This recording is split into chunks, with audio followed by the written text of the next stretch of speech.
I am delighted to introduce our speaker. We are honored to have someone as distinguished as Mike Brickner, who serves as the Executive Director of the ACLU of Delaware. He has led the ACLU of Delaware through many important campaigns and civil liberties issues since 2020. Before he relocated to Delaware, Mike Brickner was the Ohio State Director of All Voting is Local, a campaign to secure and expand the right to vote. As state director, led campaigns to fight discriminatory voter purges, ensure jailed voters could cast a ballot, and exposed how unfair provisional ballot systems disenfranchise Black, low-income, and young voters in Ohio. He previously served as Senior Policy Director at the ACLU of Ohio. During his 14-year tenure at the ACLU of Ohio, Mike Brickner worked on a variety of critical civil liberties movements. These include conceiving of campaigns to reform Ohio's criminal justice system, ensuring safe and equitable access to reproductive health care, and ensuring LGBTQ people are free from discrimination. These campaigns resulted in systemic reforms to combat contemporary debtors' prisons, end burdensome pay-to-stay jail fees, fight the use of prisons for profit, stop solitary confinement of people with severe mental illnesses, work with community groups and law enforcement in Cincinnati and Cleveland to build community trust and support positive police practices and increase support for legislation that would prohibit discrimination against people on the basis of sexual orientation and gender identity. We are very fortunate that Mike Brickner is now in our state, where he and the ACLU of Delaware are working hard to preserve democracy and protect our communities by prioritizing the following initiatives: protecting and expanding the right to vote, reforming Delaware's criminal legal system, and ensuring every child receives a fair and equitable education. Tonight, he will lead a discussion about second chances in the first state. Without further ado, please join me in welcoming the amazing Mike Brickner.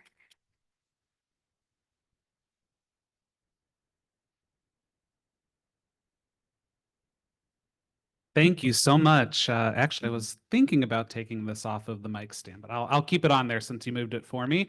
But thank you all so much, and thank you, Cass, for organizing this event.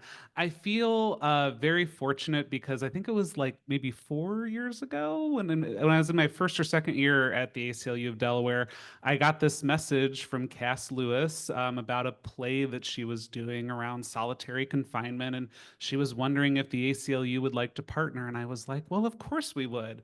And, since then, Cass and I have been, friends and worked together on multiple issues. And so really glad to be here at the Arden Guild Hall to talk about these issues. I should say that Cass came up to me, I think it was like 6 months ago, and asked me to do this. And at the time, we said, oh, okay, well, it's Second Chances Month in April. And so talking about second chances will be the perfect thing. And of course, I am going to talk about second chances, but there may be some other things going on in this country right now. Yes. Yeah. I should just say that I'm more than happy to talk about other civil liberties issues as well. If you have questions or comments or anything like that, I'm more than happy to take questions as I'm talking. I've been told that we need to run the mic out to you so the folks on Zoom can hear us. But I will also not be talking the entire time, and we'll save plenty of time for questions at the end of my presentation too. Okay? So let's talk a little bit about second chances and the work that the ACLU does. I just want to get a sense, how many of us actually do know about the ACLU, who the ACLU is? Yeah, okay, good. So I don't have to give you the whole story about our organization, but let me tell you a little bit about how we do our work here in Delaware and why reforming the criminal legal system is so important in this state. The Delaware chapter has been around since 1961. We are one of 54 chapters across the country. I think that that's what makes the ACLU so powerful is that we are a national organization, but we have chapters in every single state plus three in California because they're so big and special. And so we have people on the ground all across the country who are working to advance civil liberties every single day.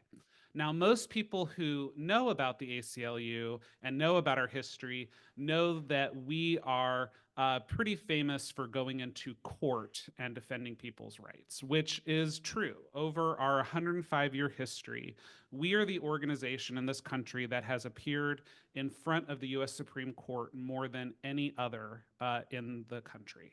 So we are frequently going into the courts pushing for people's rights, trying to protect them, trying to expand people's rights. But we are not just a group of lawyers. I, in fact, am not an attorney. I just play one on TV occasionally. So we have staff that are working not just in the legal system, but we also have staff who are working in the legislature and in the community. Because what we have seen is that we can't just rely on winning our rights in the courts. Courts can be really effective ways to help to change things in our society. But if we only rely on the courts, eventually we may actually see those rights start to erode. And I think we've actually seen that over the last few years. Anybody remember any prominent US Supreme Court decisions out of the last like 4 or 5 years? First one that came to my mind is the reversal of Roe versus Wade, right? We won that back in the 70s, and a lot of folks were like, all right, now we have a constitutional right to control our own reproductive health care and to get an abortion if we so choose. And we thought that that was settled case law, and that's how we worked for years and years and years. But the other side had a larger, grander scheme, right? They had a plan that they unfurled over an almost 50-year period to erode those rights. And working in Ohio for several years, I was on the front lines of a lot of that, where we saw the people who were against the right to an abortion introduce legislation, change the narrative, do really, bad things in terms of communication and putting out misinformation in the communities around reproductive rights, and really making abortion a radioactive term out in our communities. And so that helped to erode the public support for reproductive rights. And we started to see more and more state legislatures, more federal legislation coming out and eroding that right to choose until we got to 2022 and that Dobbs decision came down. And that's what that 40-year campaign was building on. And so that's a really good example of what we can't do anymore is that we have to be fighting not just in the courts, but also in the court of public opinion, in our legislatures, to help to change the hearts and minds of people as well as the laws, so that we can achieve the change that we want to achieve. So we have a philosophy at the ACLU of Delaware called integrated advocacy. And so we have staff members that work in our legal department, policy department, organizing, communications, and fundraising. And so when we have those major campaigns like Cass mentioned at the beginning, like the right to vote, reforming our criminal legal system, what we do is we say, what is our end goal? So if we want to end racial disparities in our criminal legal system, okay, how do we get to that? And how can we use every part of the ACLU to work together to get to that goal? Because just filing one lawsuit is not going to get rid of racial disparities in this state. It just can't happen. We have to have a bigger plan than that. And so that is very much how we do our work and what we are doing every single day at the ACLU of Delaware. So I wake up every day and feel very lucky that I am at the ACLU of Delaware because I think that that's really special. I think that that is a very effective, powerful way to do our work. And we have had a lot of successes. So let me talk a little bit about our criminal legal reform work and why we're doing this work and how we've had some success. But I also want to talk a little bit about the work that still needs to happen. So we have prioritized criminal legal reform since 2018. That is when the ACLU of Delaware announced our campaign for smart justice. And our campaign for smart justice had two overarching goals. Number one, we wanted to reduce the prison population by 50%, and we wanted to crack the racial disparities in this state. Because right now, in our prison system, over half of the people in the state prison system are Black or brown people, and Black and brown people only make up about 20 to 25% of the state population. And so they are far overrepresented in those state prisons and in the criminal justice system overall. And it's not because Black and brown people are more likely to be criminals, right? The reason that we have those disparities is because of the way that our law enforcement works, that they oftentimes patrol communities of color more frequently. If you use drugs in downtown Wilmington, you are more likely to be stopped and searched and have those drugs found than if you're a drug user out in Hockessin, right? And so we know then that that leads to different people in our criminal legal system. So those are our two overarching goals. I see this as some of the most important work that we can do as a country. And I think it kind of connects a little bit to today and where we find ourselves today. So, most people say that the American criminal legal system really started to explode in the late 1970s, early 1980s. And the real kickoff for it was the war on drugs. Anybody know who came up with the idea for the war on drugs? It was Nixon, yes, who came up with all the bad ideas. I think it's on tape somewhere, him coming up with that. Yes, but it was Richard Nixon. And to be honest, and Richard Nixon, if you look up the quotes of how he talked about the war on drugs, it was very much a war on Black people. That remember when Richard Nixon was coming into power, we had just ended the kind of modern civil rights movement. We had just had Johnson leave office. The Vietnam War, was wrapping up. All of that. There had been a lot of unrest, but also a lot of progress for civil rights during that period. We had the Voting Rights Act, the Civil Rights Act. There was a lot of movement to try and get the Equal Rights Amendment at that time, right? All of these things were advancing. And Richard Nixon was like, we have to figure out a way now that these people of color have these new rights to try and undermine those rights as much as we possibly can. And again, if you look up the quotes of him talking about the war on drugs, he was very clear about this, that it was racially motivated to say, we need to have a war on drugs because this will be a way to get more Black people into the criminal legal system. And we can use that to continue our control of them. And this is kind of the story of American history, and that's kind of where it connects to today, is that launch of the war on drugs then led to a good 20 or 30 years of the war on drugs really continuing unabated in this country, right? Where through the 80s, the 90s, and even the early 2000s, there was really little pushback to all of these new laws that were created that criminalize people, a lot of very racially unfair laws. If you look at like the crack and powdered cocaine disparity laws, that was but one law that led to very different outcomes for a Black person in the criminal legal system and a white person in the criminal legal system. It was really starting then in the like mid to late 2000s that we started to see reform happen, right?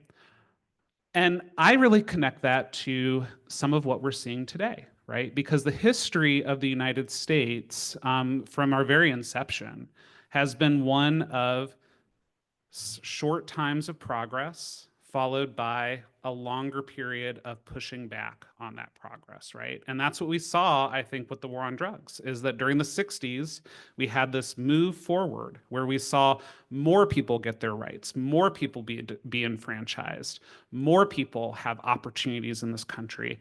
And then we saw that pushback for a good 20 years or 30 years. And now we're seeing that again, right? In my own career, I started working for the ACLU in 2004. We were just coming out of some of the worst things after the September 11th attacks, but we had this, simmering anti-immigrant sentiment going out throughout the country because there was a lot of prejudice against Arab and Muslim folks that was still happening. And then in 2008, we had Barack Obama get elected, and that really led to the birth and the rise of the Tea Party, right? And that movement since then has really helped to evolve to where we are today, where now we have a president who is, radioactive to a lot of our civil rights and civil liberties. And so I just wanted to lay that out that, we've seen these patterns in American history before. And so we're back in this place again. What makes me feel confident is that the ACLU has been around for 105 years. So we've seen these patterns multiple times, and we're often very equipped to be able to handle them. But we are entering back into this time period where the headwinds are kind of facing us a little bit more. As I mentioned, when I first started working for the ACLU in the mid 2000s, we were starting to see criminal legal reform really become a strong bipartisan issue. When I worked on this issue in Ohio, most of the folks that I worked with were actually Republicans who believed that we were spending far too much money in the prisons, that we needed to put more money into community solutions to help people stay out of the criminal justice system in the first place, and that they partnered with us to reform a lot of the laws in our state. Even here in Delaware, so I've been here since 2020, and as I mentioned, we launched our campaign for smart justice in 2018. A lot of the work that we had done initially was bipartisan. So in 2018, we launched our campaign for smart justice. We worked during the Attorney General's race in 2018 to make sure that people knew what the positions of our Attorney General candidates were. And Kathy Jennings ended up winning that race, and she committed to several reforms that she was going to help push for in the legislature. And we were able to get 9 bills passed in the next year in 2019. And those had bipartisan support by and large. As we sit here today, as I mentioned, our goal was a 50% reduction in the state prison population. Today, we're at about 30%. Now, some people might say, oh, you didn't make your goal of 50%. But I would say 30% is pretty darn good because I will tell you, during that time period, if you look at states all across the country, many of them had very, very, very small reductions. Some of them actually grew in their populations. Yes, let me hand you the microphone or else I'll get in trouble. How much of that reduction was due to COVID and how much of it was due to you? Yes, good question. Well, all of it was due to me. What do you mean? So this is a great question. So in fact, we had already seen pretty substantial reductions before 2020 with some of those laws being passed in 2018 and 2019. We did see a reduction from COVID, but what's really interesting is I think through a lot of our advocacy work and changes within the Department of Corrections, we haven't seen huge increases since COVID. We've seen some slight ones. Some numbers have gone up, but we have still seen the numbers basically stay around that 30% number. So yes, really good question. Now, I want to talk about some of the other reforms that we pushed for, and Also, again, as I mentioned, we have more than just our legislative reforms. We also have our legal work, and I want to mention that as well, because again, we want to work on multiple fronts to try and reform the system. So some of the more meaningful things that we have done in the criminal legal system, I would say first and foremost would be our work around getting record expungements. So prior to the Campaign for Smart Justice launching in 2018, the state of Delaware basically did not have much of an ability to actually expunge anybody's record. It was not until 2019, the first bill that was passed was one that actually created a right to get a record clearance here in the state of Delaware. And so for many people, that was the first time that they could ever clear their record. That was a huge, huge win in 2019. But in 2021, we actually were approached by a national organization, the Clean Slate Initiative, and they had done some research around Delaware and our expungement work. So in Delaware, when we passed that expungement law in 2019, there were about 33,000 people who were eligible for record expungement under that law. Anybody want to guess how many people actually went through and got that expungement? It was about 1,000 people. So 1,000 out of those 33,000 that were eligible that could get it automatically, no questions asked, only 1,000 of them went through the process. And you might ask yourself, well, why is that? Well, the expungement process was very, very laborious. You had to fill out very long and tedious paperwork. You had to submit to a background check that you had to pay for, a criminal background check that you had to pay for. You also had to pay for fingerprinting. The whole process would take months upon months upon months to navigate. And so a lot of people just didn't even try and do it. Or if they did, they failed because they oftentimes needed to have an attorney or someone walk them through the process.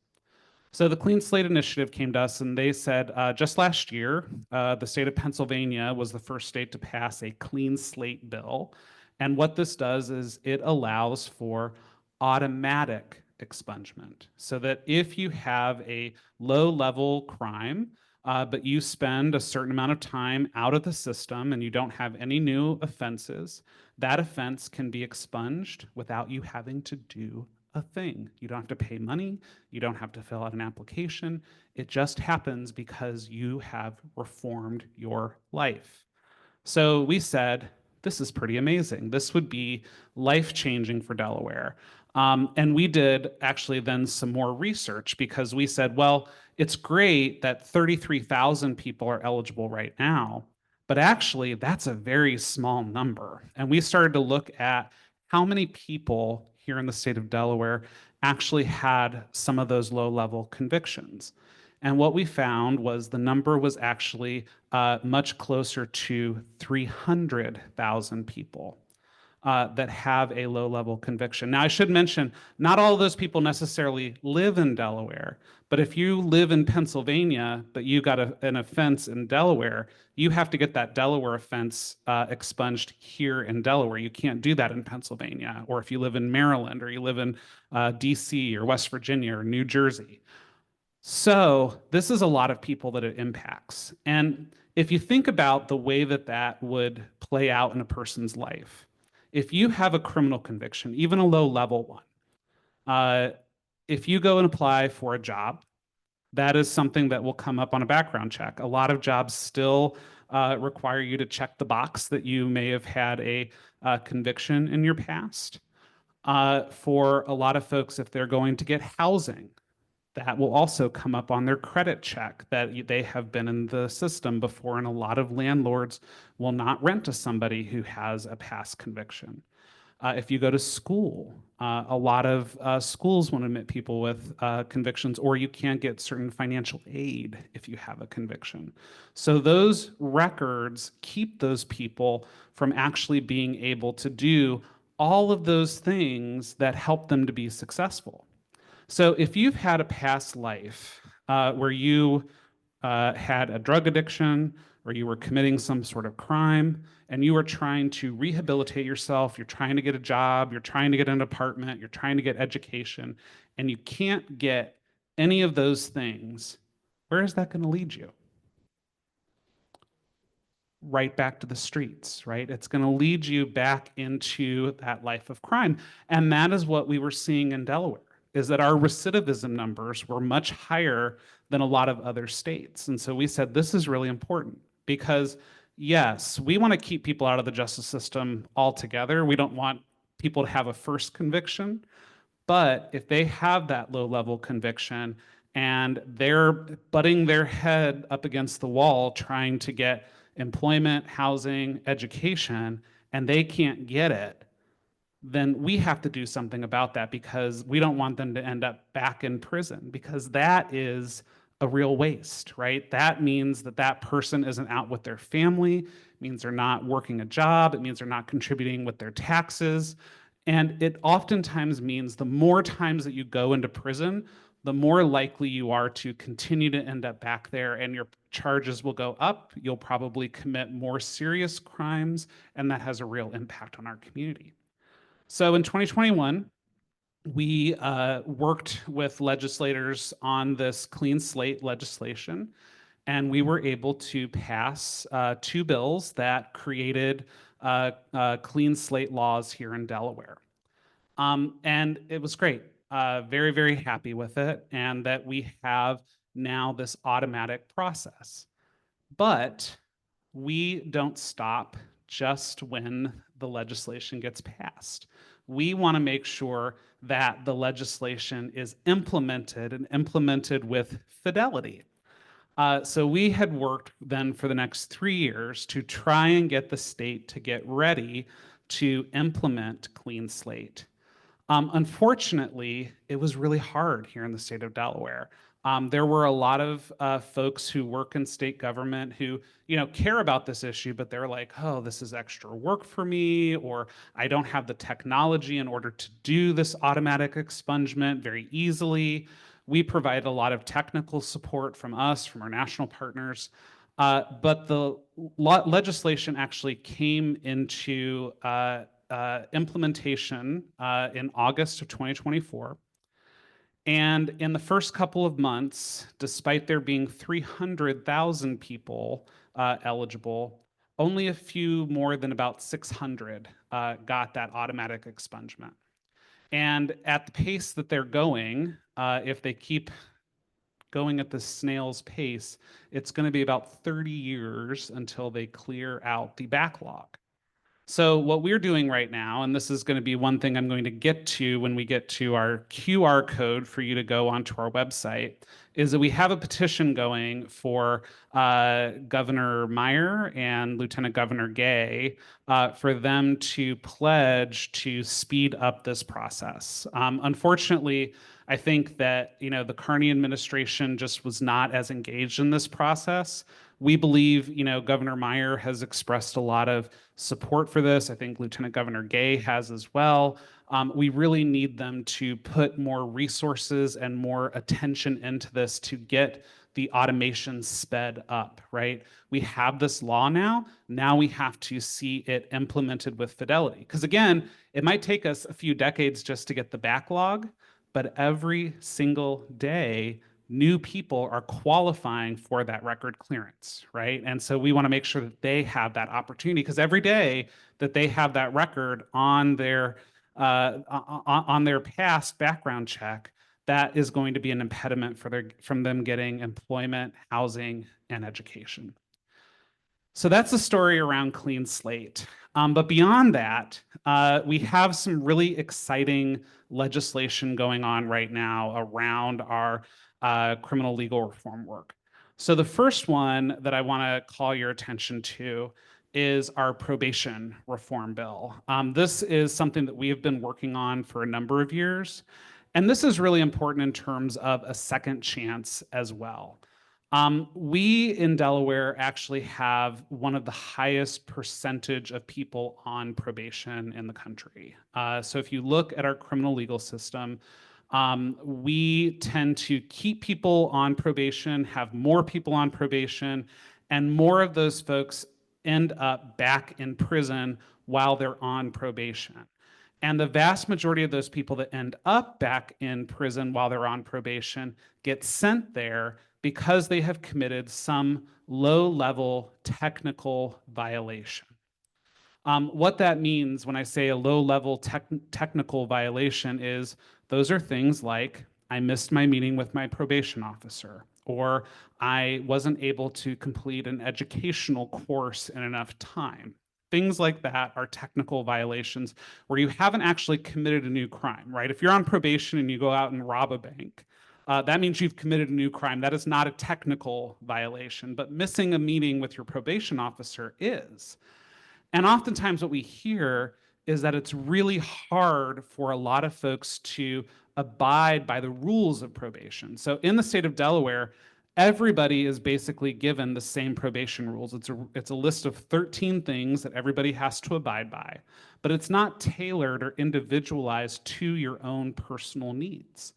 And so a lot of times there are things that are required that doesn't make sense for the individual, that they might need more of one thing and less than another. And it makes it hard for them to abide by those terms of probation. But also the requirements put down by the probation officers make it very hard. So we're maybe a little bit more fortunate here in Newcastle County, but we've spent a lot of time talking to people in Kent and Sussex counties who are on probation. So we've talked to people who live in Seaford, let's say. I'm going to test all of your Delaware geographical knowledge here, but they live in Seaford. Well, if you're on probation, you have to report to probation in Georgetown. Now, anybody know how long it takes to go from Seaford to Georgetown? Half an hour, correct. Oh, you win the geography bee. Congratulations.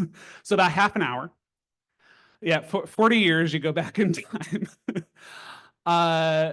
But many times people will report they have to do that at least one time a week, sometimes multiple times a week, because if they have multiple charges, they might have different probation officers, or they have to go back for a probation officer meeting, but then they also have to go back that same week for like a court appearance or something else. And so they're having to go multiple times. Now, what's something you're not allowed to do when you're on probation in Delaware? Drink, correct. But also I heard drive, right? So you're not allowed to drive. So you have to figure out how to get from Seaford to Georgetown maybe twice a week. Is there much of a public transportation system in Sussex County? Heck no, right? There's zero down there. And so you have to either beg or barter to get a friend or family member to drive you to Georgetown, or you have to take a risk and drive illegally. And if you get caught driving illegally, guess what? You're going back into jail, right? So those folks have to rely on those things to try and get them to those places. The other thing too is, let's say you're on probation and you're working in construction in Seaford, right? So you have to go once a week at 2 o'clock on Tuesdays to go see your probation officer, and that's going to take you half an hour each way to drive there, or for someone to drive you there. And then you have to be with your probation officer for, let's say, an hour. So you're going to have to miss 2 hours of work every Tuesday at that construction job. Is your boss going to put up with that for all that long? Not usually. And so we also hear from a lot of folks that, oh, I'm having to go 2 or 3 times a week to my probation officer to take a drug test or to go to court, and I'm having to miss more and more of my job, and my employer is getting more and more frustrated, and they're not going to let me continue to do this. And so we set these kinds of barriers up for these folks, and we make it so hard for them to succeed. Because again, if you are a person who maybe had a drug addiction or you have had a past life of crime, you are trying every single day to avoid falling back into those traps. And every time you experience a setback, a lot of folks, the first thing they think is, well, I know the easy way to go. I'm going to go and commit this crime, or I'm going to slip back into my addiction. And so that's what we see, unfortunately, too many times. Sir, I saw your hand. You want me to go back there? Great question. So he asked, what's the difference between parole and probation?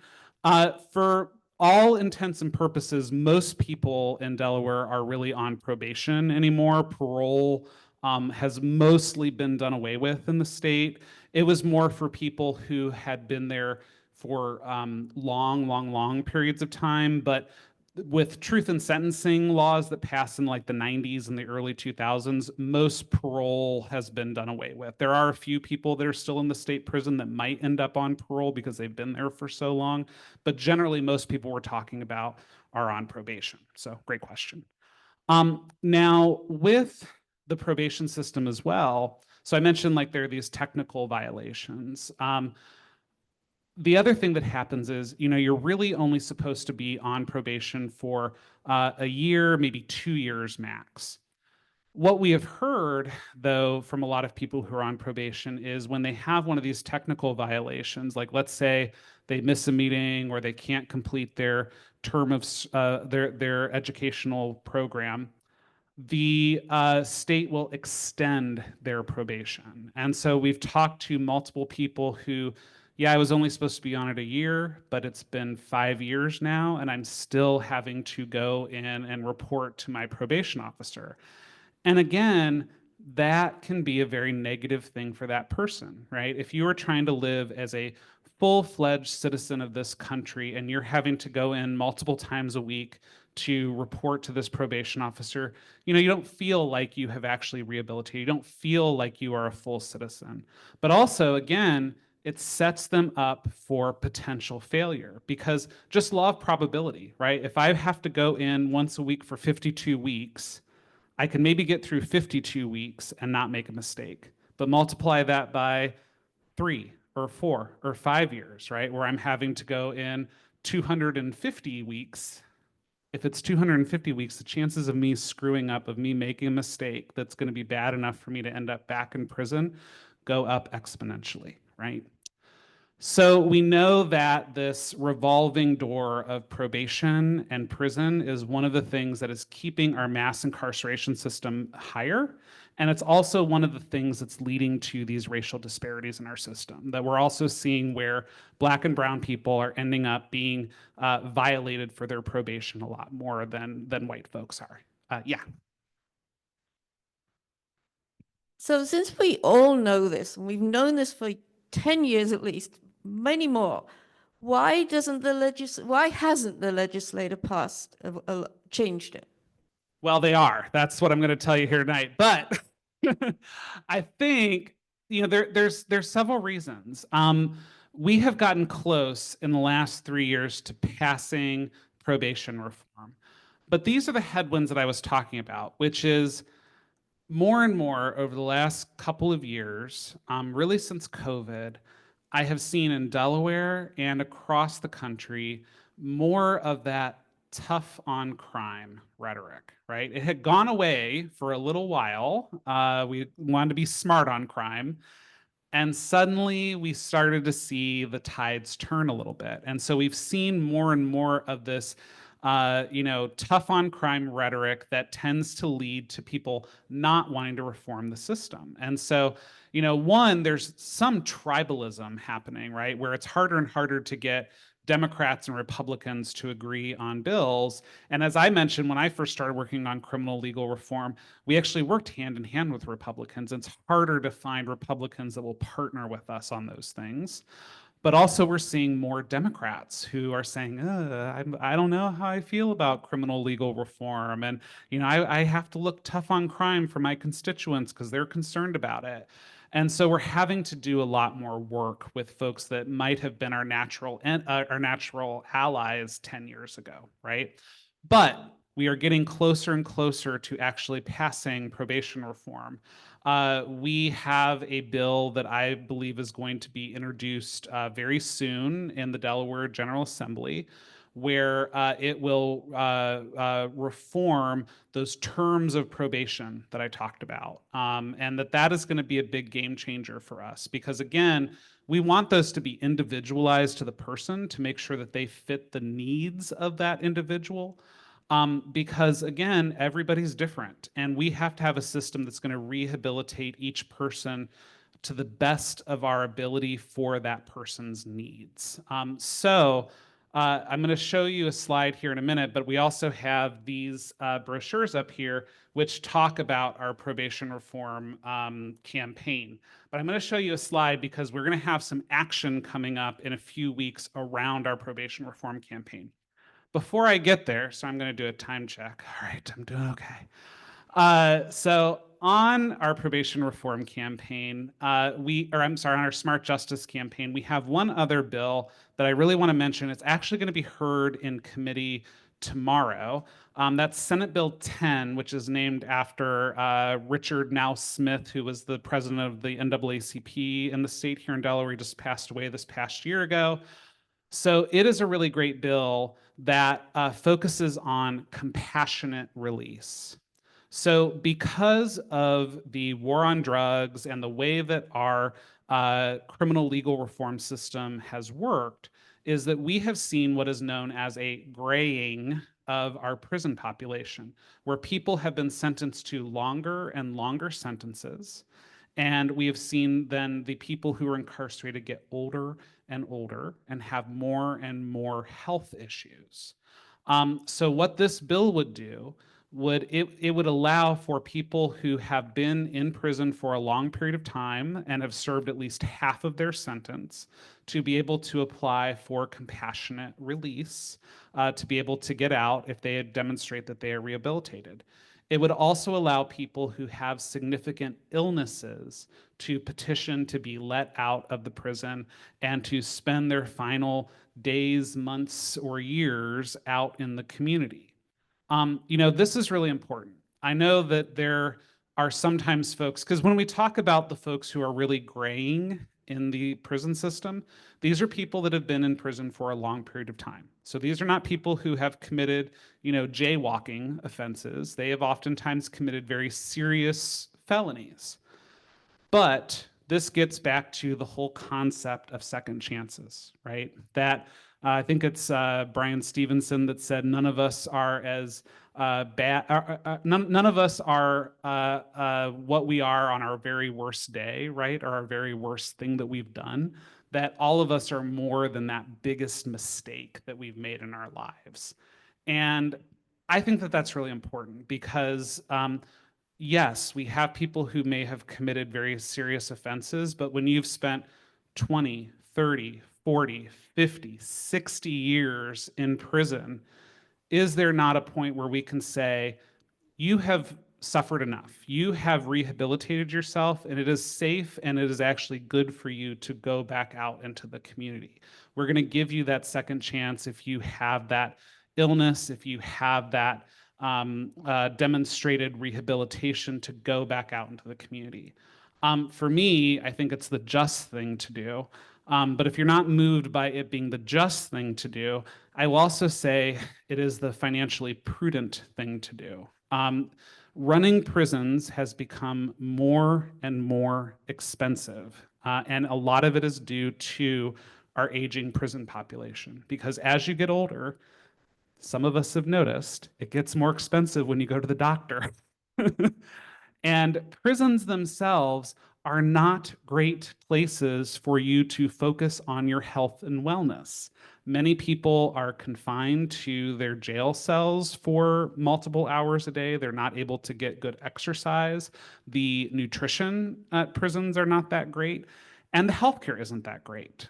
So again, having that compassionate release, letting them go out into the community, that actually is more affordable for us as taxpayers. I also believe it's the compassionate and the just thing to do, and that we can do that in a way that I think respects survivors of crime and their families, but also honors the fact that these people have rehabilitated and are actually safe being out in the community. And that's the last thing I want to say in terms of public safety, is all the social science research out there shows one of the number one things, indicators of criminality, is your age. Once you get past like 60 or 70 years old, your chances of actually committing a new crime drop exponentially.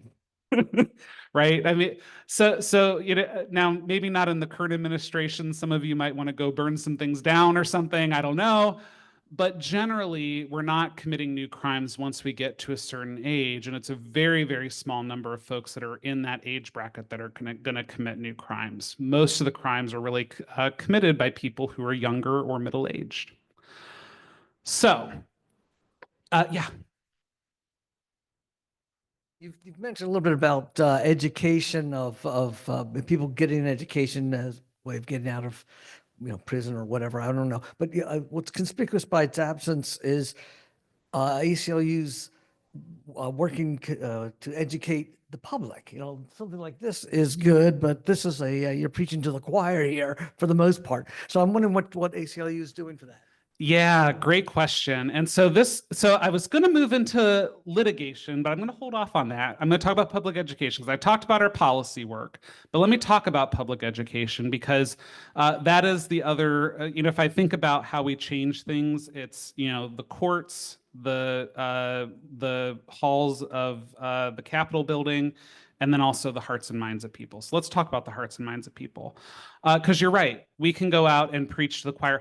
Although, as I mentioned before, I also don't want to assume that everyone I talk to that has like a D next to their name is necessarily in my corner on all these issues. As I mentioned before, we're seeing more and more people who are like, oh, I don't know how I feel about criminal legal reform. So it is important for us to go out and make sure that we still have our friends, but we have to go out there and educate other folks. So one of the things that I'm really proud of that we have with our campaign for smart justice is a group of folks called our Smart Justice Ambassadors.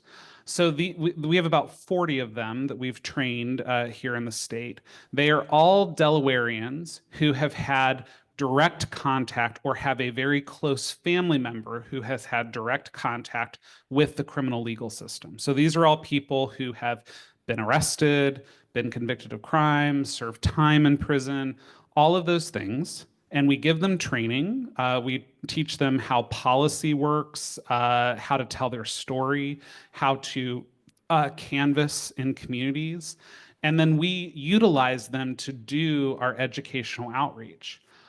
So many of these smart justice ambassadors, they go out into the community and they help to put on events where we are talking to folks who maybe have never advocated a day in their life, but when you start talking about how bad the criminal legal system is here in Delaware, they're like, oh yeah, I have a cousin and he got convicted and he got really, screwed by the system. And so we've brought in new voices who have never, ever, ever advocated for anything in this state, who saw how bad the criminal legal system is, but they were able to relate to somebody else who had had contact with the legal system, right? I can go out and talk to them, but they're like, Mike, you're a fancy executive director. I don't want to hear from you. They want to hear from somebody who has had that lived experience. And so that's really the power of our smart justice ambassadors. But the other thing that we utilize our smart justice ambassadors for is to also go with us to some of these maybe unfriendly crowds that you're talking to. So I mentioned, it's been harder for us to get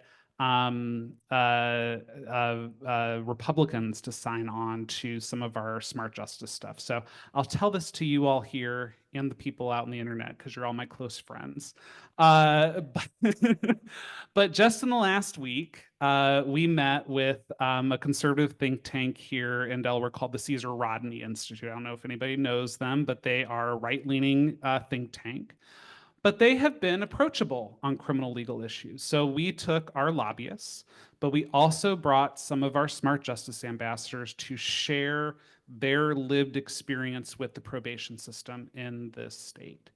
And for those folks at the Caesar Rodney Institute, hearing that lived experience and them saying, oh my gosh, this is what you've been through in the probation system, we came out of that meeting with the Caesar Rodney Institute pledging to support our probation reform bill when it's introduced, right? And that they're going to go and talk to their Republicans in the state legislature to try and get them to vote for it as well, right? So we are reaching out to those groups that are not necessarily our friendly folks, but also just the people who have never been engaged, who don't know anything about the political system or haven't ever worked to try and affect change, to get them to be active on these issues. And so we have to do that, right? We have to change people's hearts and minds, because if we don't have people who believe in these changes, the legislature might act, but there could be a blowback and we could see our rights be eroded. So we have to make those changes. Yeah. You had mentioned earlier that Republicans got interested in reform because it costs money. Here in Delaware, just so it can shock us, do you have any idea how much it costs to keep a person in jail per day, and also how much it does cost per day to keep a guy or a gal on probation? So you're really going to test me. I believe, so we've actually looked at this, and it does vary. Just so you know, women tend to be more expensive to incarcerate than men. So if you look at the daily, it costs more. I believe it's around, just for incarceration, about $30 a day to incarcerate somebody. And if you multiply that then by the whole year, you're looking at many, many, many thousands of dollars. And if you look at the whole Department of Corrections system, the Department of Corrections is one of, if not the largest departments funded under the general fund. So again, we spend a lot of money on our prison system. And so those are dollars that could be going to our underfunded schools, that could be going to community services that help mental health and addiction services, right? All of the things that keep people out of prison in the first place. I think it was Joe Biden that says, you know, don't show me your legislation, show me your budget, right? Because your budget is a moral document and it tells you where your values are. And so, you know, this tells us where our values are. If we're going to spend more money incarcerating people versus the cost of a single day of education for a child is much less than that, you know, then we've said where our values are in the state. I do want to, since I've been talking a little bit about healthcare, I'll get to you in just one second. I do want to just talk about our last leg here, which is litigation, because as we're trying to pass all of these laws, we are also actively trying to challenge injustices in the state. So you heard me with the compassionate release talk a little bit about people who are sick and the graying of this state.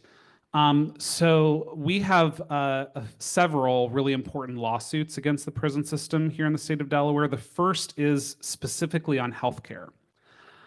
You might not know, I did not know this before we filed the lawsuit, I'll admit, that Delaware has farmed out its healthcare in the prison system, that our state does not handle the healthcare directly ourselves, that instead we have brought in a private corporation who we give a certain amount of money to every year, and they provide the healthcare for the incarcerated people. Now, here's the problem with how that system works, is that I say, so I'll be the state of Delaware. What's your first name, sir? Danny. Danny is going to be the private healthcare provider. So yeah, just wait, Danny. You're going to get millions of dollars here in just a second. So I'm going to say, Danny, I'll give you $20 million. And that's for this year. And that $20 million is for you to provide all the healthcare for all the incarcerated people in the state. And Danny says, oh my gosh, this is such a great deal. I'll take that $20 million, and yes, I will provide the healthcare. Now, Danny then is responsible for providing care for every single incarcerated person. So if let's say what's your name in the green jacket? Jan. So hi Jan. Yeah, you Jan. So let's say, Jan, unfortunately, you're incarcerated and you have a really bad chronic illness, right? Let's say, I don't want to wish anything. We'll again, this is all make believe. But let's say you have a form of cancer, right? And you have to get cancer treatment. So if Jan has cancer treatment, she has to go to Danny's company, you know, all the nurses and the doctors in the prison and say, well, I've got to get this treatment. Now, is it expensive to get cancer treatment anywhere in this state? Absolutely, right? Getting chemo, radiation, being seen by oncologists, all of that is very specialized. Jan might have to get surgery to remove some of her tumors, right? All of that, very, very expensive, right? So that's going to cost Danny a lot out of his $20 million. Now, is Danny allowed to come back to me, the state, and said, well, I know you gave me $20 million, but Jan over here, I mean, she's just really expensive. Would you mind giving me a few million more dollars? What is the state of Delaware going to say? No, we're not giving you any more money. So you have that $20 million and you have to figure out how to give that care to everybody. So it's in Danny's interest to not provide care to Jan because that's going to eat into his profits. And that is what we have seen across the board here in Delaware. If you look at our lawsuit that we filed, we have story after story after story of people with cancer, diabetes, heart disease, all different things who begged for treatment for months and sometimes years and years. And they were turned down by this company saying, oh no, you don't need to see a specialist, or oh no, there's nothing wrong with you. And many of these stories have turned out tragically, where somebody thought that they had cancer, they didn't get seen for months and months or years and years, and suddenly their cancer is now stage 4. Or, they had diabetes and didn't get insulin and didn't get their proper diet and all of that, and they had to get an amputation or something like that, right? So these are very, very serious things. And so we filed litigation to challenge that we have to hold both the private company accountable, because, you took that $20 million, Danny. But we also have to hold the state accountable, right? Because when the state takes away a person's liberty, when we took Jan's liberty away, we took on the responsibility to make sure that she is taken care of while she is incarcerated. And that's my duty as the state. So that's one big lawsuit that we have that is pending right now. But in addition, we have tried to reform some of the bad practices that we're seeing in the state prison system. So we have 2 lawsuits going, one out of Sussex Correctional Institution and the other one out of Vaughan Correctional Institution. So in Sussex, this one was filed about 2 years ago now. And that one, we had 2 people who came to us who said, we got beaten up by this roving gang of corrections officers who were threatening all of the other incarcerated people. They beat us up and, we had really substantial damages. So we filed this lawsuit on behalf of these 2 people. Within the next 2 weeks, we got so many letters from people at the Sussex Correctional Institution who said, the same thing happened to me. We now have 40 clients in that lawsuit who all have identical stories that we have verified that have been beaten up and treated horribly by those corrections officers. And that has a real effect, right? Like, one, many of those people have been horribly beaten and hurt, but it also affects their psyche. It affects their ability to rehabilitate, and that just nobody should go through something like that. Similarly, just in January of this year, we filed a lawsuit against the Vaughan Correctional Institution. And this is one that we find to be really serious because many of you who have been longtime Delawareans remember that Vaughan was where there was the uprising a few years ago. And so, having reform in a place like that is really important. And when the uprising happened, they did a study of why it happened. And a lot of the reasons were because the people who were incarcerated there were treated so poorly by the corrections officers and the staff that people rose up and took to violence, right? So we filed this lawsuit because in the Vaughan Correctional Institution, because back in September, the Vaughan prison has, they call it a CERT team. It's basically a SWAT team in the prison. And that night, for unknown reasons, they sent out the CERT team and they covered the entire Vaughan prison, busting down doors, beating up prisoners, spraying them with pepper spray, sexually and physically violating them. And we have multiple, dozens and dozens and dozens of stories of prisoners who have verified that this happened to them and that this was a wide-scale thing. So we filed this lawsuit in January.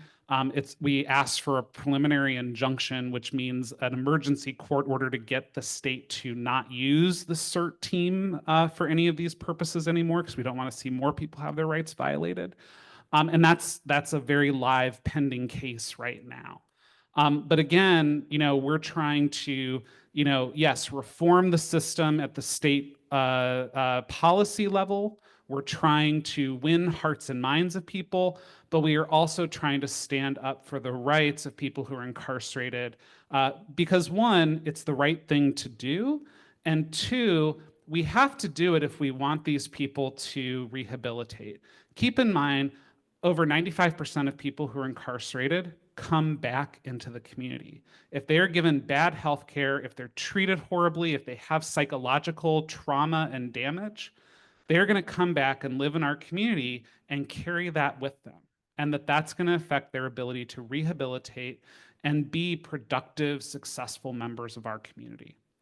So that's how we're reforming the system. And I want to, before we move on to more questions, because I'm running out of time already, I want to move on to this screen here and just tell you a little bit about the action that we're going to be doing. So for those of you that are technologically inclined, this is a QR code that you can use your cell phone to scan. But I am really excited because since the election, we have had this influx of people who have wanted to take action and partner with the ACLU. I think it was like 3 weeks after the election, we have like a volunteer form on our website. And I asked our webmaster, I was like, well, how many people have filled it out? And she was like, 545. It was like, what am I going to do with 545 volunteers? But we have found some really successful ways. We've had trainings all across the state around how to be an activist. We've been doing Know Your Rights trainings for people around the immigration system, for LGBTQ people seeking reproductive health care. But what we're going to be launching, and you all are getting like a sneak peek tonight, is first week of May, we're going to be launching Weeks of Action. And each week is going to focus on a different priority issue of the ACLU of Delaware. Week 1 is going to be immigrants' rights. And if you're on the ACLU listserv, you should have received an email today with our first action alert. We have about 7 positive bills in the General Assembly right now. In fact, some of them are going to be heard in committee tomorrow. That would advance and protect immigrants' rights in the state when immigrants' rights are under attack by the federal government every single day. This is an emergency for us to pass those bills here in this state. So the first week, we're going to be focusing on immigrants' rights. Week 2, we're going to be focusing on voting rights. If you care about voting rights, I do want to mention, I have 3 postcards up here. I want you to come, I have pens, and fill out one of each of these postcards before you leave and give me those postcards back. They are postcards to support 3 constitutional amendments that are currently pending in the Delaware General Assembly. Amendment 1 would allow for vote by mail without an excuse. We are still one of the states that do not have that. You have to have an excuse to be able to vote by mail. Number 2 would protect early in-person voting. We do have that, but by the skin of our teeth, because Republicans had filed a lawsuit to challenge it, and they had won in the lower courts. We ended up getting that lawsuit dismissed because the Supreme Court of Delaware found that the Republicans who brought the lawsuit didn't have standing. So it was a technical reason that we got it dismissed. They could challenge early in-person voting again at any minute. So we want that in the state constitution so it is protected. The last one, House Bill 88, so it's Senate Bill 2, Senate Bill 3, last one, House Bill 88, another constitutional amendment that would allow for us to have same-day voter registration here in the state of Delaware. Currently, 23 states plus the District of Columbia have same-day registration, which means you can securely go on Election Day, register to vote, and cast your ballot at the same time. It's very secure. You check all of the person's identification, all of that, make sure they're who they are and all of that stuff. But it allows so many more people to be enfranchised. Imagine you are that college student at University of Delaware. Are you thinking about registering to vote 30 days before the election? No, right? If you're that person who has 2 jobs plus kids to take care of, are you thinking about registering to vote 30 days before the election? Not usually, right? It helps to enfranchise younger people, low-income people, people of color, and it could help to change our electorate. Same-day registration would add about 25,000 new people to our voter rolls here in the state of Delaware. That would be life-changing. Think about 25,000 more people showing up to vote in school board elections and how that would change our community. So fill these out, and we will deliver them to your state legislator. Week 3 is going to be probation reform. We're going to have a lobby day down in Dover. So if you want to go and talk to your elected official, you can go down with us, but we're going to have multiple other events for you to do. And then week 4 is going to be gender justice. So focusing on reproductive rights, LGBTQ rights, women's rights, and all the things that we can do to expand that. So each of those weeks are going to have multiple events, multiple ways for you to take action. If you don't like the QR codes, I'm told you can go to aclu.org/activate. We haven't formally launched the site yet. It's not linked to other parts of our website. So you guys are really getting the sneak peek here tonight. But again, we can only do this with all of you all. Like, we can be in Legislative Hall pushing for these changes, but I will tell you, doing this work for so long, when people get an email or a call or a visit from somebody in their district, it absolutely changes the conversation and it helps to move this work forward. So please, please, please sign up, watch for our emails. We're going to be announcing this big project very soon, and come join us and be part of this big change. Oh, good. Yes, it is. It is live. It's just not linked to other stuff yet. So that's how you got to it. Yes. So with that, I think I have a few minutes for questions. Who would like to ask me questions?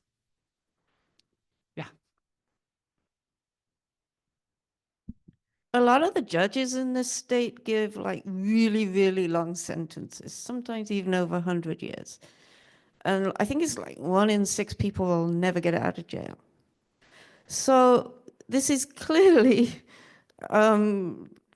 totally unjust, right? So isn't there a way that we can like, like sue them for doing that? Yeah, yeah. It's interesting.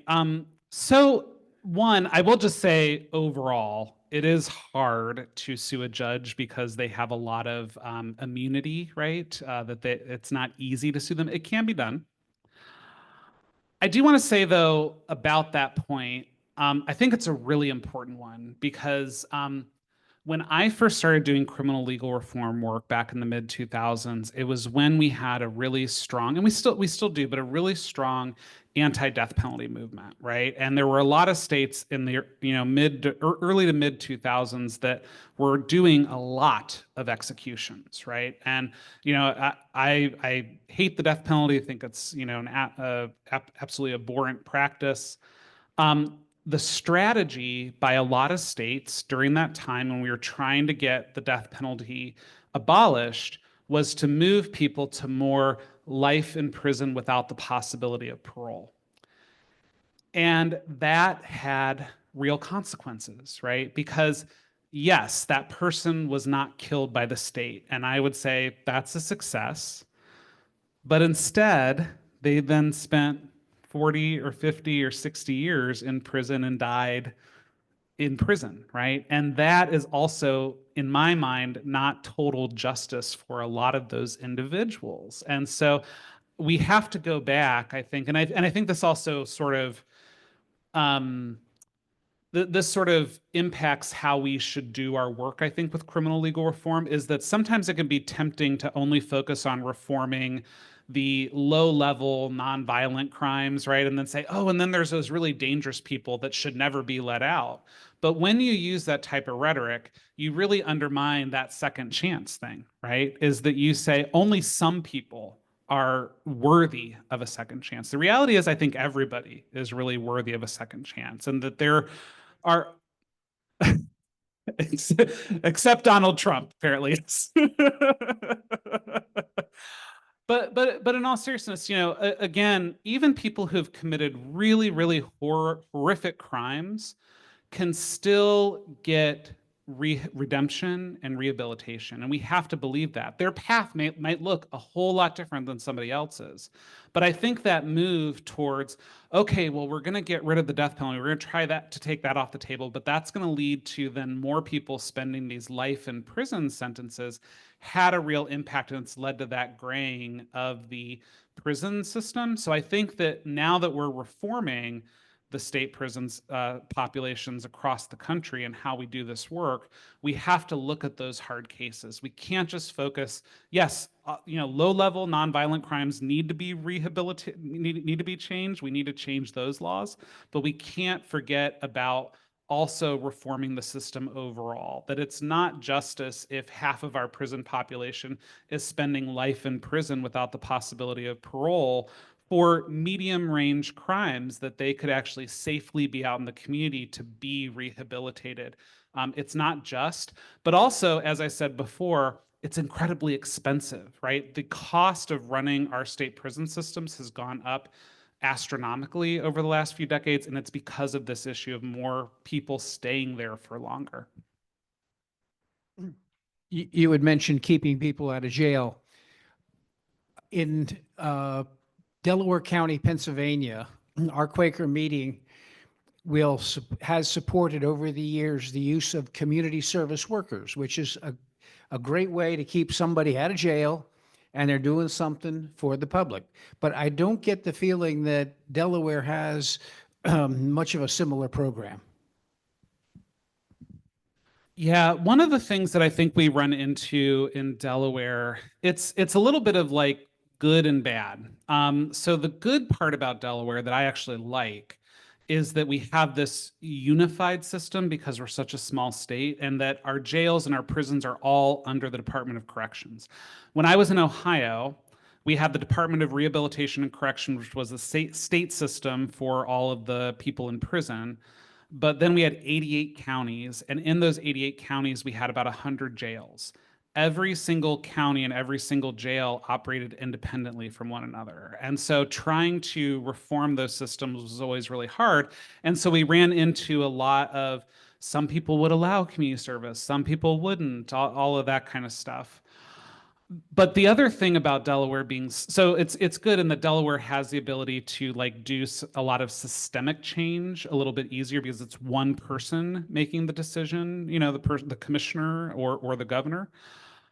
But it's a little bit harder because we're such a small state, is getting resources for things. So like when I mentioned about probation before, and somebody like not finishing their educational program, for instance. So like one of the things that we've actually had to negotiate as we're doing this probation reform bill is that a lot of domestic violence survivors have brought up concerns about the bill because they'll say, well, the person who's on probation, if they have a domestic violence conviction, they have to go through this training and program to make sure that they don't reoffend.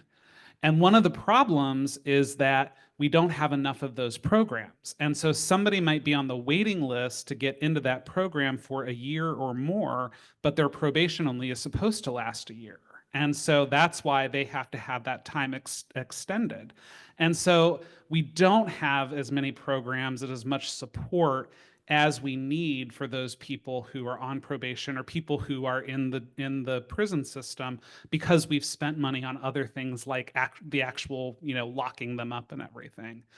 So again, it's a choice of where those funds and those services go. Jan, you've been waiting, and I locked you up and I gave you an illness and everything, so sorry. All right. My question goes back to when you were talking about trying to get elders out of the prison system. And some of the reasons you said was so that they would have better nutrition, better health care. And so I wondered what kind of support they really get. They might not have any family. They might not have any housing. They might not even have other clothes to wear. And so how are they going to survive? At least in prison, you have what's called 2 hots and a cot.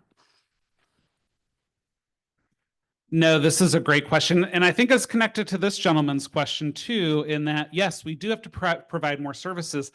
Let me tell you, so from us filing like this healthcare lawsuit, we've had to do a lot of like discovery and finding out, what's going on in the prison system.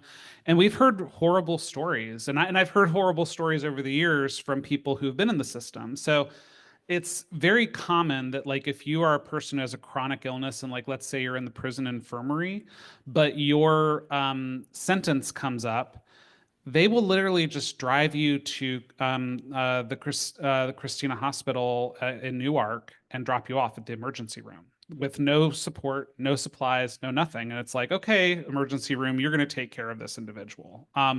So, right now, if you're coming out of prison, there's not a lot of support, you're right. And so, folks who are getting out now don't have that. If we're going to open up compassionate release, we also want to make sure those people have more resources as well. Part of SB 10 is helping to provide some of those resources. So there is going to hopefully be some more investment in that. But I think that we have to also advocate for those budget dollars to go into those support systems, because I think you're absolutely right. For a lot of those folks, they might be disconnected from their family members because variety of reasons. But then the second thing is they might have outlived a lot of their family members, right? Or their family members might have moved out of state or aren't local or whatever else. And so it leaves a lot of those people without a place to go. So we do have to provide more resources for those individuals as we're letting them out. Because again, that doesn't do anybody any good if that person ends up without health care or ends up homeless or in some other kind of bad situation.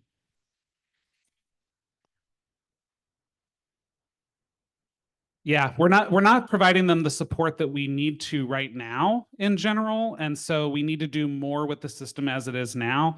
The compassionate relief bill or compassionate release bill will help to provide some, but I think we can still do so much more. The need is really great when you think about certainly our graying and our sick populations, but also just the general person who comes out of prison.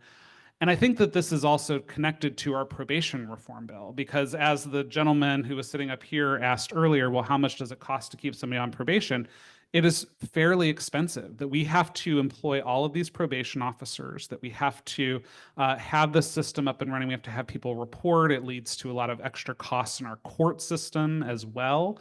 And those are all dollars that we could or should reinvest in supports, because if you talk to people on probation, they're not getting a lot of mental health services. They're not getting a lot of addiction services. They're not getting a lot of skill development or job services or other things that are going to help to keep them out of the prison system. So we have to do more.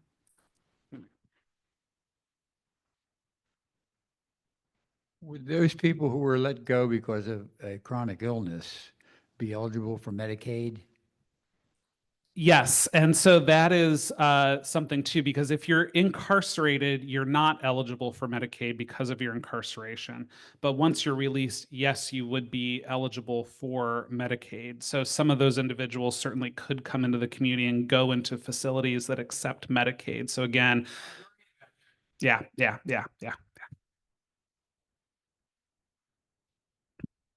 Who will be the legislative sponsors of the compassionate release bill and the, what was the other one? Probation reform. Great question. So SB 10, and you can actually look it up on the legislature's website to see all of them, but the main sponsors behind it are Senator Brian Townsend and Senator Marie Pinckney, and then Representative Melissa Minder Brown. They've all been people that have carried a lot of criminal legal reform work. And then when the probation bill is introduced, that will be co-sponsored by Senator Marie Pinckney. She's been really the main proponent behind it. And then also Speaker Melissa Minder Brown. So they will be the two primary sponsors. There will be other folks, of course, listed on it as well, but those will be the prime folks. Other questions? You talked about what happens when people get out of prison. I don't know a lot about that, but I know that the folk singer John Flynn has an organization called Next Steps, and there's ways that you can help them financially and volunteering.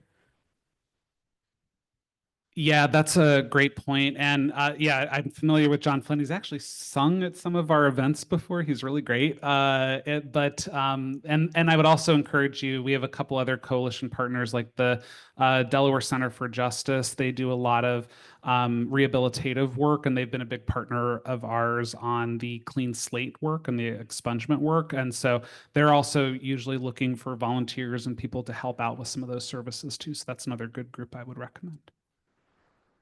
Other questions? Gosh, I've spoken for almost an hour and a half and I barely talked about you know who. Doesn't that feel good?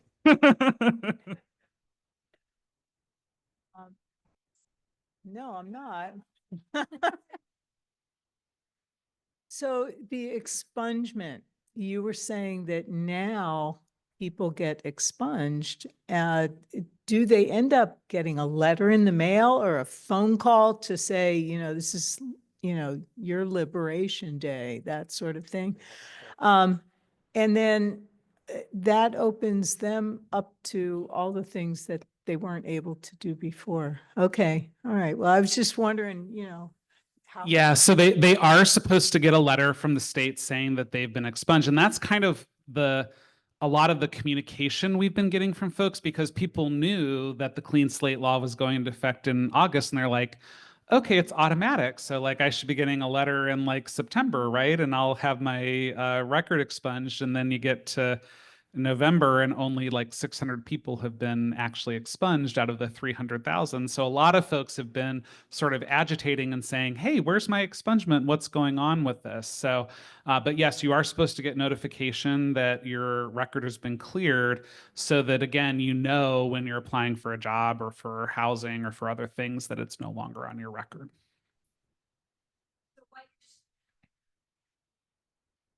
So what you're saying is you can't initiate it. You can't think like, I've been really good and maybe I could apply for expungement, but that's not possible. That's correct. And if I can, I'll just say, the real holdup has been with the state that they took on, and this, I think we argued and argued and argued with them. They said, oh, well, we have to go over by hand at the courthouse every file individually before it can be automatically expunged. And it's like, but you're talking about 300,000 records.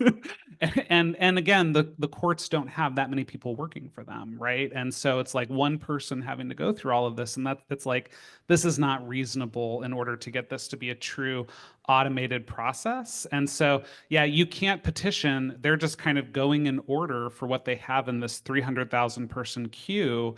And so nobody in the system really knows, okay, so I should expect to get my expungement by, August 31st of 2026. Nobody knows. It's just, whenever they can get to it, which does not seem like a very good system to me. Exactly, which is pretty breathtaking to behold. Yeah, so one, if you go onto our website, we do have an active petition that we're delivering to Governor Meyer and Lieutenant Governor Gay to push them to reform this so that we can get things moving. But also, yeah, we would be happy to have folks volunteer in other ways to help move that forward. So feel free to come up to me after and we can talk. All right, I think she's giving me the hook over here. So thank you, everybody. Thank you so much, Mike. I know we could keep going and keep going, but it is 9 o'clock. I put some